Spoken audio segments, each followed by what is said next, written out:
So good afternoon, everyone, and welcome. Thank you for being here at the Civic Tech Innovators Meet, which is a webinar series hosted by CTIN, which stands for Civic Tech Innovation Network. And CTIN is based at the Wits School of Governance, and it's funded by, this webinar series is funded by the German Foundation, CAS. And the purpose of these webinar engagements is to connect with civic tech practitioners all over the African continent and to actually create a reservoir of case studies on civic tech best practices and lessons. And the intention for today's session is to find various business models that can help many civic tech initiatives to make them sustainable, or even to help them maybe find revenue sources through their civic work, rather than depend solely and completely on external or donor funding. So that is why we have with us today very interesting, very inspiring people who are either founders or representatives of civic tech organizations that might have found some revenue sources to fund the initiatives. And let's find out how they developed their business model and what factors they had considered in the context of urban Africa when it comes to scaling the civic tech initiatives. Now, the problem of scaling civic tech initiatives is not special to Africa. And actually, according to a 2017 Knight Foundation study, many civic tech organizations, they struggle to find a business model or revenue sources from their work. Apparently, even the best known organization, they face very real challenges in sustaining and expanding their work.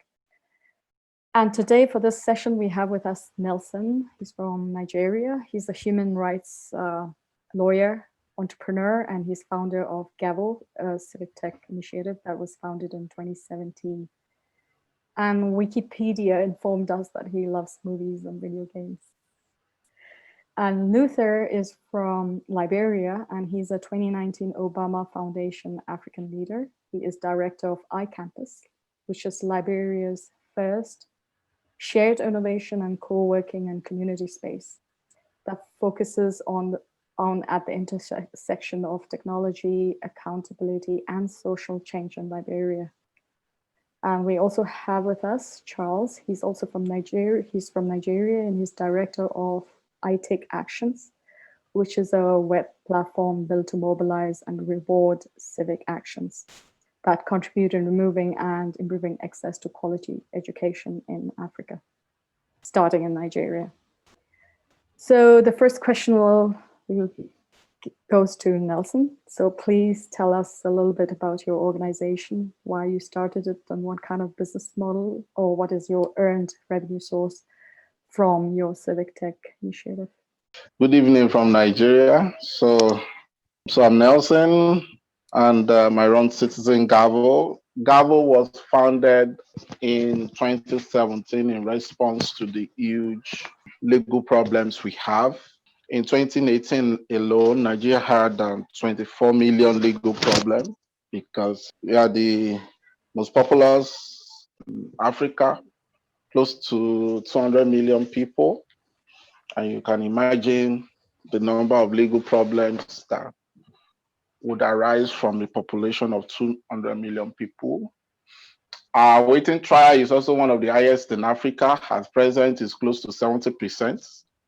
And what our waiting trial means is out of all the population of people in prison, 70% are on pretrial detainees. So they are yet to be convicted, but they are in prison while their trial is going on or while their trial is yet to start. So there are so many other issues that faces, like at the moment, there is the issue of police brutality ongoing in Nigeria and SARS, and so many other issues like that we have. So Gavel was founded in response to that. And our model was to leverage on technology to scale and to impact people. Majority of the NGOs that we had in the country were traditional. So Gavel rose to the challenge of leveraging and meeting the target audience who are largely young people, and they use social media a lot in Nigeria. An average young person in Nigeria spends close to 4 or 5 hours on social media daily. So based on that, they come to social media to to let out their problems, to let out the challenges they face in the country, and they seek solution from those things. So we felt that the best way to meet these people is via social media and via our technological platform. So we use that creative strategy to meet the needs of these people. So we are a justice-oriented organization. Project is justice focused. We provide something similar to Uber for justice. So when you think of Uber, then think of justice. Instead of asking for a ride, a car ride in Uber, you're asking for legal support through our platform. Okay, let me come to our business model. Being a non-profit, our major source of revenue has been donor funds. Okay. So that is a large point of it. However, if you also use donor funds strictly, with an average donor fund is maybe 1 year, 2 years. They can give you 10,000 or 50K USD for a certain time frame. However, after that time frame, what do you do? Do you pack and go? Or do you find a way to ensure that you are sustainable? So we've developed skill sets within the organization so that instead of outsourcing our consultancy, we can do our consultancy internal. And that allows us a margin to save and margin to conserve the funds. The other part, how we do our get income in, so income generation mechanism, is also those skill sets that we've built over time, we monetize it. So if another organization needs that expertise, for example, we have in-house expert on tech and mobile and web. But if another organization need that, they would have to pay us to provide that support for them. So it helps us to generate income and to keep ourselves sustainable. Okay. The third strategy that we use is something I call third-party pays. So since we provide legal support for victims of awaiting trial, a third party can pay for the victim. Now, an average victim that we target does not have the fund to pay for his services. That is one of the reasons why he lingers in prison. However, because a third party can pay on his behalf, then it allows them. We've been able to raise a couple of funds in that using that strategy. We've been able to raise 2 million naira. 2 million naira in Nigeria is more or less like $5,000 or thereabout. That enables us to make impact and as well generate income. The other strategy that we'll use that is also very similar to the second strategy I earlier mentioned is we provide support for infographics design. So some of this support for infographics design, we get it from other organizations and use the funds we are able to generate from that service provided to other organizations. We use those funds as an income generation stream towards the organization. So those are the 4 highlighted income generation streams that we majorly leverage on besides donor funds that we use. However, we keep learning. I'm also here to learn. Learn, yeah. So your revenue sources is increasing and the donor funding is increasing in terms of percentage, or it's kind of a stable over the years, or you get more donor funding? Yes, so because we've learned to also tell our stories, and one thing I've noticed with storytelling is it gives you visibility. Visibility attracts funding, and once that attracts funding, you increase your donor funding, you increase as well your other options, income generating options. For example, our third party pay options, someone saw it on Twitter and that was how she got involved. And this year alone, she has given us around 2,500 USD, thereabout, from just seeing it on Twitter, and she wants to be of support. Wow. Yes. Okay, great. Thank you. Thank you so much. Luther or Charles, would you like to? Yeah, Luther? Yeah, thank you very much for this opportunity. I think it's always a blessing to be able to share what we do here in Liberia with other practitioners in the civic tech field and other industries as well, so that we can share lessons learned and also share our unique challenges so that we can all learn from one another and keep impacting our own parts of the society. So I'm Luther Jeke again, as Rahika said. I represent Accountability Lab, and also I run the innovation co-working space in Liberia called Innovation Campus Liberia, iCampus. I'm the director here, the funding director since 2016. If As you may be aware, Liberia fought 14 years of civil war, where we lost about 250,000 of our citizens. But then in the last 10 years, significant progress has been made to address these difficult political, economic, and governance issues in Liberia. And we have a unique population that we have about 60% of our population are, youth. And these Wow. youth that have this incredible energy, they often feel disenfranchised, excluded from these ideas and opportunities to move Liberia forward. There are not many active spaces in Liberia where young people come together, to collaborate, to innovate, to access high-speed internet, and develop shared ideas to solve these collective challenges we have. And for the fact that Liberia is now entering this, critical period of post-conflict history, we at iCampus feel that it's essential for young people to have the skills, the tools, and the community they need to leverage change and build the Liberia they would love to live in going forward. So that's where iCampus comes in, which is a shared innovation co-working space, working with individuals and organizations that focus on technology, accountability, and social change. And it has served as both a physical and virtual space for youth that are focused on ICT and governance trainings, and also is a networking and innovation hub. And also in the last couple of years, it has served as a point for elections and open governance work as well.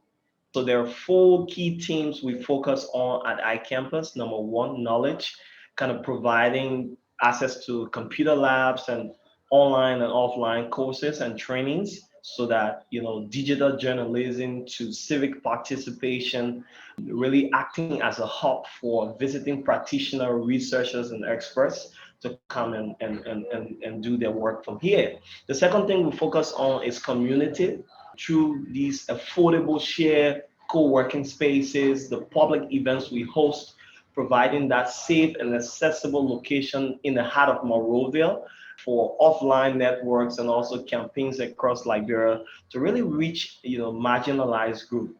The third thing we focus on is really building ecosystems, working around the issues of accountability and technology through hands-on mentorship. We do a lot of organizational incubation through our accountability incubator program, communication campaigns, network building, helping young people to have access to finances and also intellectual resources. And then the fourth and final thing is really we support collaboration, right? So these ongoing workshops, developing active web portals where it is now. iCampus is the Open Gov Hub in Liberia. So we kind of that open government partnership in Liberia. And then, in addition to that, really sustainability of the space, which has to do with, the deck space rentals we do, the membership, the paid training, We have also, a new media lab where we support musicians, young people, and also, civil society and journalists to come and produce audio-visual content. So I can talk about that in details, but I don't want to jump into it. But really, when we started back in 2016, we launched the hub to the public in 2018 of July. When we started, we had a unique part collaboration with the USAID Liberia Accountability and Voice Initiative Program, which is a 5 years USAID project that kind of supports civil societies in Liberia to build their capacity. They chose us as their strategic learning partner. So the iCampus serve as the strategic learning partner where we provide capacity development trainings and support to over 30 civil society organizations. So about 90% of our entire revenue sources were solely on donor funding. But in the last 3 years, we've been able to balance it a little bit. Now we're about 70-30 in terms of, 70 with still with donor funding, but about 30% going up to 35% of our revenue sources now have been diversified where we are offering, office spaces, hot decks. We're offering some consultancy and paid trainings to other institutions. We are also having something called the Inclusion Cafe, where we're working with a group that does a lot of disability advocacy work. So now we are working with them, and we have a fellowship program where the young fellows, persons with disability, come and serving our little cafe and restaurant, and they run that. So we have a little revenue from that. And then we have a full-fledged audiovisual studio where we are producing content for the EU and other larger and smaller institutions, even local musicians and journalists as well. So we've been able to diversify, and we keep looking for more and more ways to reduce that donor funding versus earn income to create that balance. So yeah, so over the last 2 years, let's say 3 years now, since we formally launched to the public, we've been able to host about 200 plus events in the space, some of which is being hosted by ourselves and some of which is being paid to be hosted at iCampus. So other institutions like World Bank, UNDP, local civil society, the host events here in our 3 different event spaces, and then they pay a little fee, and that kind of goes back into the pool of funding to support the sustainability of the campus, to give us leverage to do more of what we want to do. So yeah, we've been able to host about 200 plus events. We've had about 10,000 plus individual visits to the campus for different functions.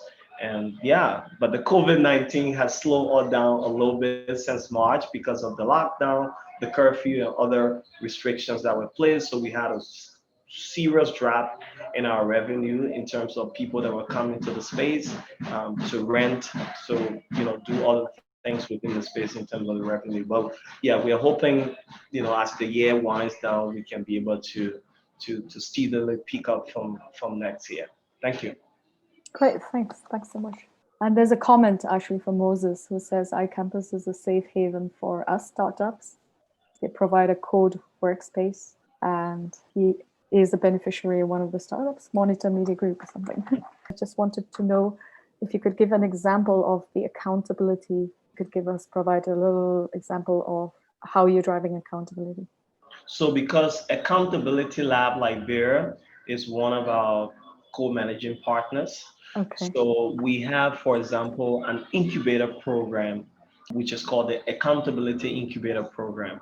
So that program incubates 6 young people who have brilliant idea in the social accountability field every year. It's an annual program. So we bring them in, give them several trainings, everything from project management to financial management, kind of deep organizational management, communication, networking, all of that. After those training tracks throughout the year, they're also given like small seed funding to launch their social accountability idea. So for example, we had the cohort from last year. Some folks were working kind of working with the Liberia Revenue Authority to make the budget more transparent, and Okay. because we're focused on fiscal transparency, some folks were working with lawmakers to kind of create more open, budget initiative in the communities so that when there are road projects, there are smaller things happening, they can have a full disclosure so that the communities know exactly how much is going into that and where the funds are coming from. So yeah, working with young people to engage their lawmakers, to engage civil society, their government, to really, so empowering locals to actually push for social accountability from the Mm. top. And then in addition to that, we also kind of partner with Accountability Lab. They are running this program called Integrity Icon. So the Integrity Icon program is an annual award ceremony where the theme is naming and faming. So the goal around the 15 counties political subdivision in Liberia and find honest public servants, more like the Oscar program or so, which is a version of that. But they find honest public servant, and then there are nominations from Oh, across the wow. country. And then after those nominations, sometimes they receive over 3,000 plus nominations from the 15 counties, bring it together. They have a panel of judges that will select and narrow it down, and they select the 5 finalists. These are all public Wow. servants. And So then you all organize it? so Wow. yeah, so the 2020 award ceremony is on December 10th. So they're online voting. The judges will vote. They will collate all of that, and then they will select the final 5. And these final 5 come to Morovia. There's also live voting in the competition, and then one is selected as a winner, but all the other are finalists based on the votes. But then now they use these 5 finalists now who have been nominated by their colleagues, by the communities, by the people they work with, as people who have exhibited high level of integrity and accountability. And Wow. then we work with them now as they go back after the award ceremony on December 10th this year. Now next year we're going to work with them as they go back to their offices and their communities and use them as icons who can support, who can really support, integrity and accountability in those institutions and serve as role model for young people as well. Yeah, so Accountability Lab has several chapters now. The headquarters, we have our headquarters in Washington, D.C. The first chapter was in Liberia in 2012. Now we are in Mexico, Pakistan, Nepal, Nigeria, Mali, and other countries across. So we kind of mimic that program from Liberia, and now it's spread across the world. So the same program is really moving forward since its inception in Liberia. Oh, And really? So it was yeah, initiated in Liberia. So impressive. so Accountability So Lab impressive. funded by Glenn Coase. He's a British guy based in DC. He worked with the World Bank several years ago, but then he resigned and wanted to really push forward accountability, social accountability in government and civil society and so forth. Yeah, South Wow. Africa as well. Thank you. They tried it apparently.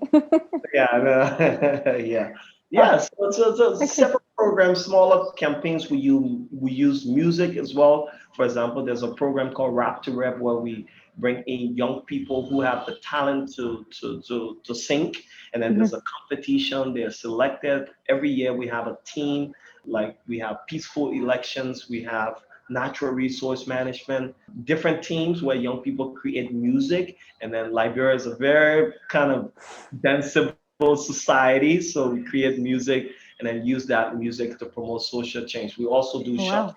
films as well. So Okay. there are several different tracks that we can share as well. Wow. Yeah, very impressive. Sure, thanks. Thank you. Charles, should we move on to Charles and hear his story? Good evening, everyone from Nigeria, and good listening to you, Luther. So Luther talked about Accountability Lab. I'm a beneficiary of Accountability Lab. Thank you, I'm an entrepreneur. Okay, so I take actions quickly. I take action is actually a product of Noble Missions. Noble Missions is the organization. So I take actions is like a product, because at Noble Missions we try to run the non-profit the way entrepreneurs run their tech startups. So that's where we have products, not necessarily programs or projects, so to speak. Now, I Take Actions is a web platform we design to help citizens take actions for education. So our value proposition is pretty straightforward. Get rewarded for taking online actions to improve education in Nigeria. So when we said get rewarded, we have some features that enable citizens to earn what we call act bitcoins. It's just like points, or you could call it digital currency of the platform. So for every action you take on the platform, you earn that currency, and you can go to the marketplace of the platform to get rewards, to search for rewards that you can get. So that's basically our value proposition. Now, we created that platform because we needed to give people opportunity to take actions instead of just complaining. Instead of saying, oh, look at this school, there are no teachers in this school, or there are no good buildings in this school and all that, or this child is supposed to be in school and is hawking, he or she is hawking in the streets and all that. So instead of complaining on social media, which has been the major way people air their grievances, we say you can channel that action, can channel that energy in taking actions that could draw government attention to that particular issue. So that's why we created that platform. And the platform was built with PHP Laravel. And the key features are, one, you can report issues on the platform. Then when you report the issue, we investigate that issue and try to use the platform to amplify it so that other citizens who are registered on the platform could take certain actions. So it depends on what the action is, or sorry, it depends on what the issue is. So we could create a call for actions for citizens to just tweet, send email to a particular government official, or sign a petition, all right? Or basically just air your opinion on the platform, or submit recommendations, what you think the government should do, and all that. So that's what the platform is. So for every action you take, whether you're submitting a report, or you refer someone to join the platform, or you tweet an action, trying to amplify a particular issue by tweeting or signing petitions or sending emails and all that. So you earn act bitcoins. Then you can use that. So you get a Bitcoin in exchange. Yeah, not bitcoins. So ours is called act bitcoins. So act for action. Bitcoin. Okay. Yes, act for action. So act bitcoins. So you have that on your wallet, because every user has a wallet on the platform. So you could check your wallet, see the act bitcoins you have, and interestingly, you could also transfer your add bitcoins to another user on the platform. Okay. Yeah. What kind of user can it be? Like the other users. You have to shop on the platform. If they are available, if they are available rewards on the platform, so you could shop with it. So it could be maybe recharge card, MTN, recharge card, or events and all that. So that's basically what the platform is. So our business model, well, some of the things I've said earlier is part of our business model.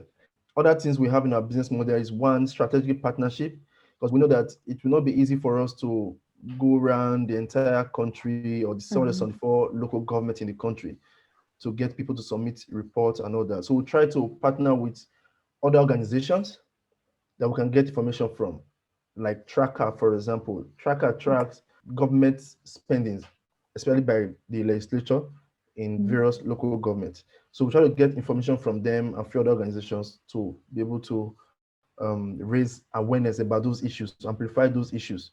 Then also, we work a lot with volunteers. So that really helps us to reduce our operational cost. So we work with United Nations online volunteers. In fact, the platform was built 100% by volunteers, and it's still being maintained by volunteers. So our current lead developer is a Canadian based in Canada, and is a volunteer. So, and he works, I won't say he works 24/7, but when there are issues, so he maintains the platform. So when there are issues, there are bugs, he ensures that everything is sorted out. Yeah. So we work majorly with volunteers, and that has helped us a lot. We are part of Accountability Lab Incubation. So that also helped in raising some funds to keep some of our running costs ongoing. Then we have, so when a user takes an action, the success page, there is a call for donations on the success page. So after taking an action, you see something like, thank you for taking this action. Please, you could donate or leave a tip to enable us to continue to run this platform. And well, we just did that. Not even we expected anybody will make donations. But we have been receiving donations through that method as well. Yeah. So what's your percentage in terms of donors, donations, and revenues? Sorry, I didn't get that question. So what's the percentage in terms of donors, funders, versus revenues, like from the platform? Or what is the Bitcoin in circulation? You can maybe have a value or something, or percentage. It's difficult to say. what the bit circulation? Yeah. Okay, so in terms of because the platform is we're still pretty young, much reliance on donations, but now the donation is not necessarily from institutional donors. Okay. So apart from Accountability Lab, so most of our donations come from individuals, like I said, from the tips, from those who are volunteering their time and skills. So that helps us continue to run the platform. And also because it's a product of Noble Missions. So Noble Missions has its own business model. So Noble Missions has its own business model to generate revenue. So that also helps in running the product, in funding the product. Like, initially when we launched, we're not sure if people will appreciate the platform because there's Twitter. So people always go to Twitter and just talk and rant. So we're not sure if people will appreciate it. So when we started, we had just maybe about 10 users on the platform. Okay. And we decided to give it a try and ask people to send an email to MultiChoice during Big Brother Nigeria. I'm sure you know Big Brother Nigeria, a reality TV show where they keep a TV show where they keep young people in the house and they compete for an ultimate prize.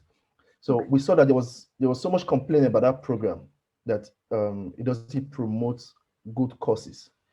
So we created an action. So this was our first trial. Wanted to see if people appreciate the platform. So we created a call for action that people should send email to MultiChoice through our platform. So the emails were already prepared, so they could use our templates just to click send, and it goes directly to MultiChoice to tell them to use the platform to promote education. So we tried to ask citizens to use the platform to engage MultiChoice, to use their reality show to promote education in Nigeria. And we made some suggestions for them and all that. And we got a response from MultiChoice. They will look into the issue, into our request, and they use the platform to promote education. And some schools got, through the show, some schools got some cash donations to repair their school. Wow. So for us, that was the test for us to see if people will appreciate it. And we were convinced that yes, if everything is done well, people will appreciate it. And right now we have over 4,000 users on the platform, and over 4,500 actions have been taken as well. Wow, thank you. We're coming to the second round of questions. Are there reasons why many initiatives in the civic tech space, maybe in the African context, are not able to scale? Okay, so mine is very brief from experience. First of all, most civic tech are run by non-profit organizations. And so the same problem is transferred to running the civic tech, where non-profit believe that you have to raise money through, you have to get donor funding to scale your products. So for me, that's a major problem. The traditional non-profit ideology that, oh, you cannot earn revenue as a non-profit, so everything must come from donation. So for me, that's a major problem. But things have evolved, and we now realize that model is faulty. It's not scalable, and it's not sustainable. And the second point for me is, well, they are still related, is lack of a proper business model.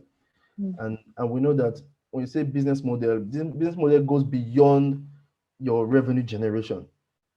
So it takes a holistic view of your entire program, looking at what services you want to render, how you want to render that service, kind of relationship you intend to have with your target customers or your target beneficiaries.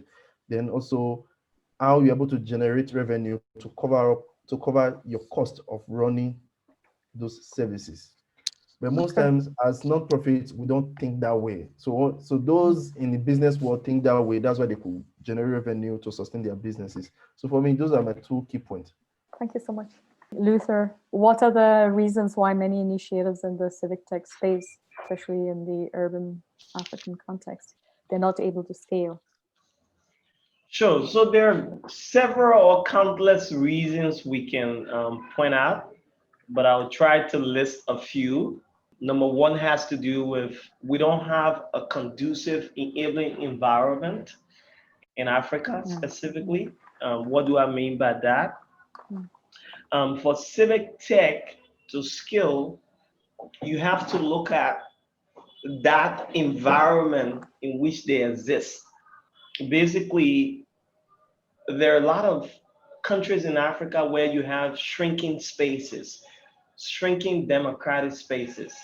Liberia case is a bit different, but there are countries in Africa, with specific reference to, some of these West African states where the government is either clamping down on civil society or organizations or initiatives that are actually demanding accountability, integrity, open governance. Oftentimes you'll find other, folks who are in that space, like journalists and other civil society folks. Like in recent time in Liberia, we are finding about 4 auditors were killed mysteriously. Another journalist was killed as well recently. And these were guys that were kind of digging out or trying to come up with some conclusion on some of these investigations. You'll find that maybe there are other institutions that are in the space that are trying to move forward because of this, fear for their life and fear for the life of their family. You find some of these institutions will be more shrink down instead of scaling up.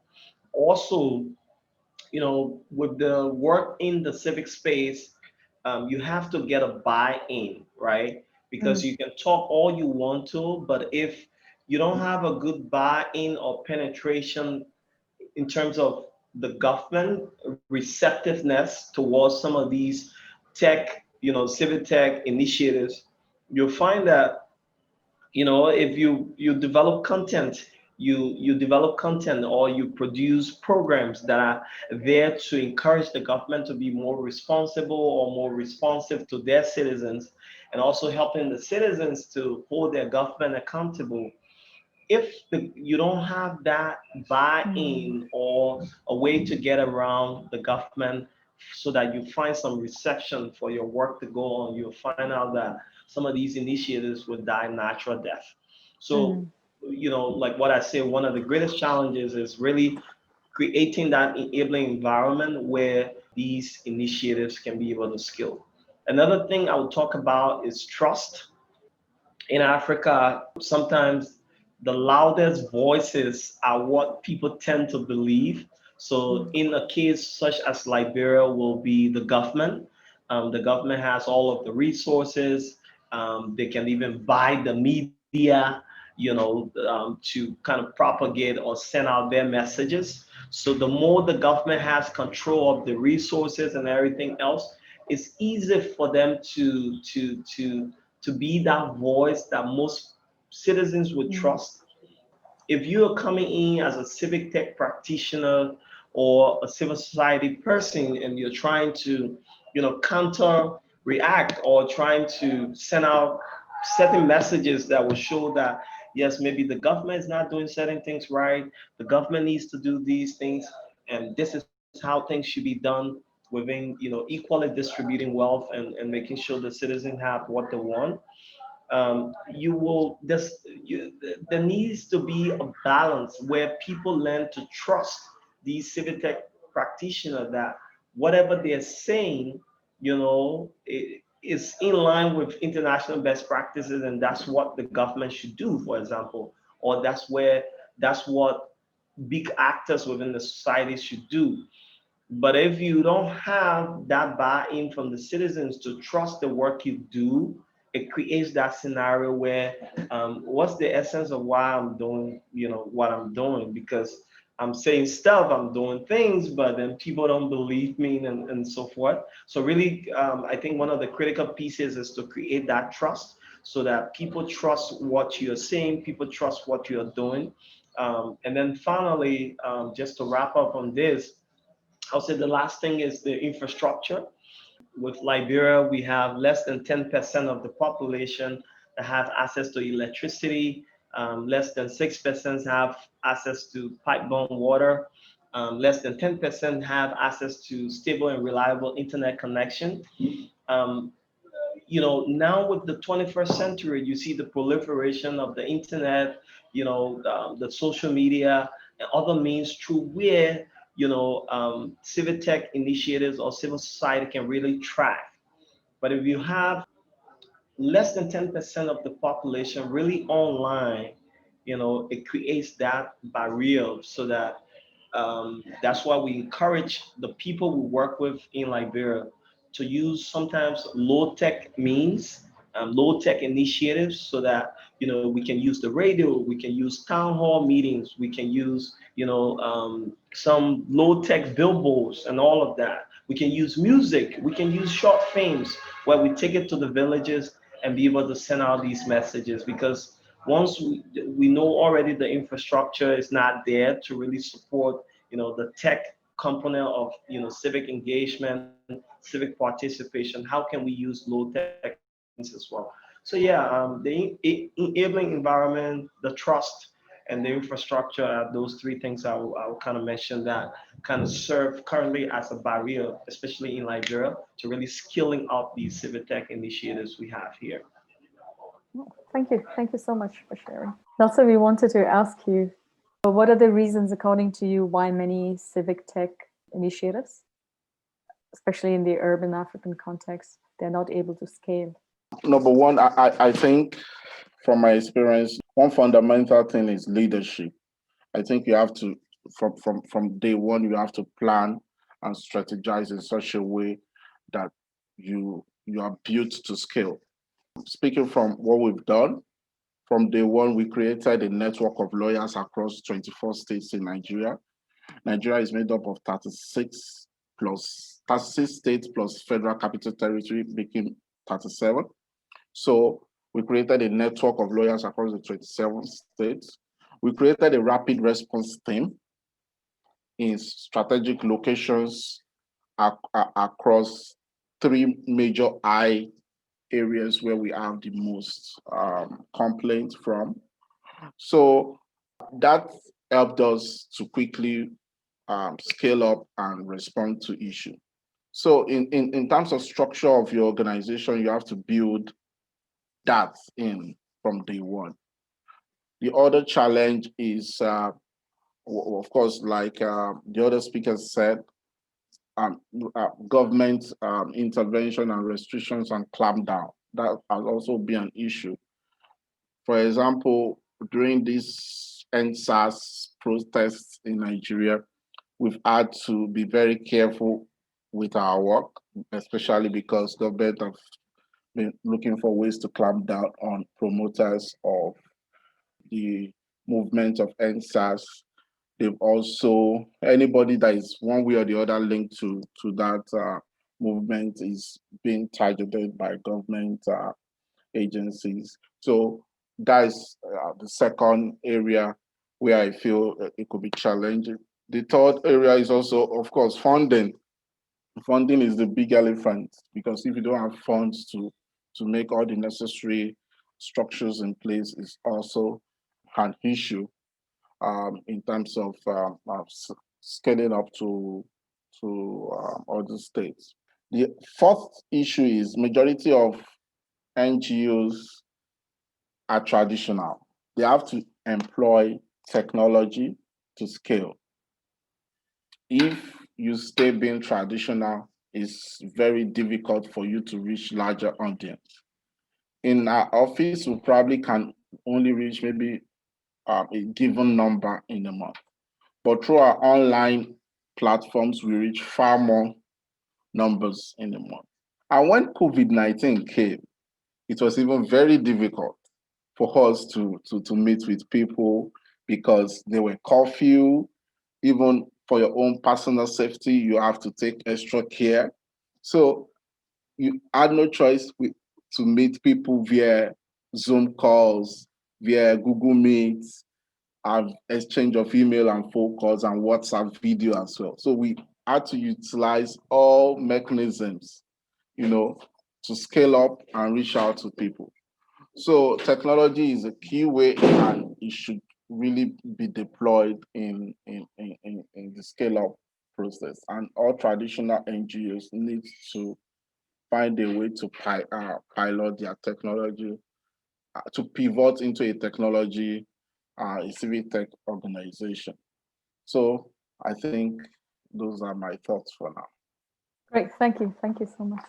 So yeah, actually this will be our almost like a wrap up question, is what lessons would you like to share, the lessons that you learned from your work, and also about growth and sustainability, which can be drawn from your work? So for me, like I said earlier, from the one when we started, or before we even started, so we have to plan, how do we sustain this? So talking about sustainability, so it needs to be in the plan from the very beginning. So you should not start running your program, start thinking of how do we raise funds and all that. And also too, civic tech needs to be planned the way entrepreneurs will plan their normal tech startup. Because as his name is civic tech, so we are using technology, all right? So that means it should be easy to scale because you're using technology. Okay, then everybody needs funds. So there's so much competition. But as a civic tech company, what value for money will you give those you want money from? All right. And since it's technology, so one of the things we are banking on, or what we intend to do, is to have huge number of membership and followership. So we have to strategize, how do we get members on the platform? How do we get more citizens to be registered on the platform? Because when you have large number of followership either on social media or on your platform, then it becomes easier to get to create new revenue model. For example, so if a funder knows, or if a business knows that collaborating with you will improve their business, they want to collaborate with you. So I remember meeting a company and say, oh, you can put your product on our platform for citizens to win as reward for taking actions. And the CEO asked me, how many users do you have? I said about 1,000 users. I said, no, that's too small. So I understand her, because it's a business. So for everything she's doing, she wants to see that there's value for every dollar she's going to spend. Exactly. So if, for example, we have 50,000 users now, Facebook, to advertise on Facebook is not free, so to speak. You pay, and businesses are paying because they know that their business will have visibility.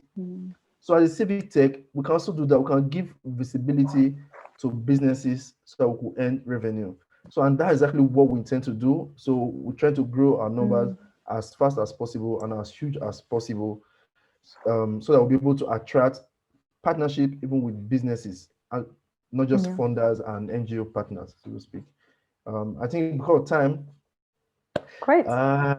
So even businesses, they want the social aspects, right? They want to do these kind of civic work, social related outcomes as well. So I think it really makes sense to work together with private organizations. True. Because, for example, even media companies, all right? So if a media company knows that they could get visibility through a platform, then collaborating with them will become easier, because they will give visibility through their own media network. Then you give them visibility through your own network. So it becomes a win-win situation. Thank you so much. So just to wrap up from my end, like we said, civic tech, there are a few lessons we've learned from our Liberia angle and our work in the accountability space. Number one, we'll say context matters a lot. High tech approaches don't work in low tech environments, such as Liberia. This means we have to redefine open government, know what it means to do open governance work in Liberia. whether it's with radio, interactive mirrors, town hall meetings, and so forth. We feel that context matters a lot. The second thing is ecosystems, building ecosystem within the civic tech space. And it's not about individual efforts, but rather about building platforms for government to better engage citizens and improve effectiveness of government and also the participation of citizens. And that's why we created the iCampus as an intentional community of people working on accountability and open governance, because these don't exist normally in our West African or our African context. And the third thing I'll say is, like I said, context matters a lot. So the conversation happening in Europe, in Washington D.C., and other Western countries are far from the conversations happening in Liberia, West Africa, and so forth. So how do we translate these civic tech engagement into the language that people understand? Yeah, in Liberia or in Africa. That's why we need diverse voices, in these kind of engagement to really come together. So we work together with rappers, with musicians, filmmakers, different people from different backgrounds to create the change we need. And then finally, we would like to say some of our recommendations would be we should build on the assets. We shouldn't just fill the gaps. So communities already have interest in getting information from government on service delivery. And so that's why these frameworks like the Open Government Partnership, the GPSA, and other frameworks that have been created, we should leverage those and be able to build on them. And the locals have the solution for these issues that are already happening in Liberia, West Africa, and our region. So our key recommendations would be really to dig deeper into these and really build on this. Thank you very much. So I think we should move to Nelson. Number one, I think you need visibility to scale up and to impact a lot of people. Number two, sometimes you need to build bridges than working from the many civic tech organizations, CSOs, NGOs work from the adversarial angle, always calling the government to account. However, sometimes you also need bridges, because some of the fastest way to handle some of these things you want fixed in the society is by building bridges between yourself and some of these governments. Understand their angle and understand the citizens' angle and find a way to build a bridge that works for everybody. So, for example, we work in the police brutality, justice-related stuff. But we've had to also have conversations with the police. What are the main issues here? How can we ensure that both entities, both the citizen and the police institution or police officers on the streets are covered, in terms of their needs in order to serve the citizens better? So we feel if police are paid properly, they may stop the issue of extortion. However, we also ensure that they understand that the fact that they are not as well paid as their counterparts in foreign country does not mean they have right to extort. Because regardless, you are stuck in the same country as everyone. The person you are extorting is also in the same country as you are, so you don't have the right to extort. But of course, we also know that welfare could play a part in improving their attitude to work, the motivation they have towards work. So visibility bridges. Number three, you also have to create innovative strategy to ensure you are sustainable. In NGO space, you can get funding today, you don't get funded in the next couple, 2-3 years. So you have to create structures where you ensure that the small income you have, you can maximize it. Also create structures where people have confidence in you in such a way that they will feel the need that they can invest in your organization. So we in the business sense of things, people invest for profit. But in the social impact sense, people invest for impact. So citizens want the change in their community. They want to have a better way of life. So they are willing to also invest in that to get that. It may not even, they may be able to afford that way of life, but they see the people, they see their friends, they see their family members. So by investing in organizations that provide that better way of life, you may be able to make it more equitable. In Nigeria, there is a saying that if you feel that you are the only rich person in the community and you feel that you are okay, the others that are not rich are threats to you. And that is the truth. So the fact that you are okay does not mean you don't have to take care of the others in your community. The number 4 thing is, I was once at Lagos Business School, and I was taught about this organization in Bangladesh. And Bangladesh, BRAC, the name of the organization is BRAC, and 70% of their income is internally sourced, while 30% is just from donor fund. And that is huge when you talk about about the NGO context. So if you're able to get your internet generated revenue to 70%, that is a lot of. So and that was actually through different streams of strategy, from they knowing proper ways to fundraise within themselves. They're looking at microfinance as an option, borrowing people money and using that money to impact people's life. However, you are also able to charge a small, minute amount as interest or profit to ensure that it's sustainable. And if those people had gone to a normal profit-oriented company, they wouldn't have been able to get that interest, because it will just be very small. It's just to ensure that the organization is sustainable.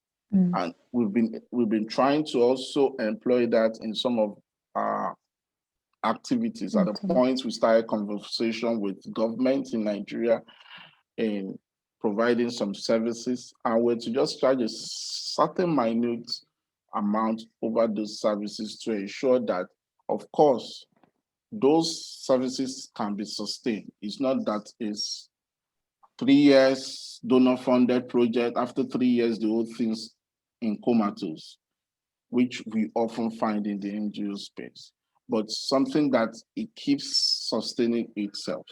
So you have to always look within and look for structures that can sustain you regardless of donor funds and the like. So thank you. Thank you. Thank you. Wow, so many different ideas and suggestions. We're going to wrap up right now, and thank you so much for being here. And in this session, we were able to get to hear the stories and lessons of 3 civic tech initiatives and organizations, and that have found various ways of finding revenue sources and scaling and delivering their services as civic tech. And so as this session was filled with so many different insights and lessons, and we hope that this session was useful and that will help I'm sure it is definitely going to help other civic tech practitioners learn from these lessons and insights. And thank you each one of you for making the time and sharing all your insights and your stories. I'm glad to have met you and happy to have met you and know about your work and initiative. Thanks so much.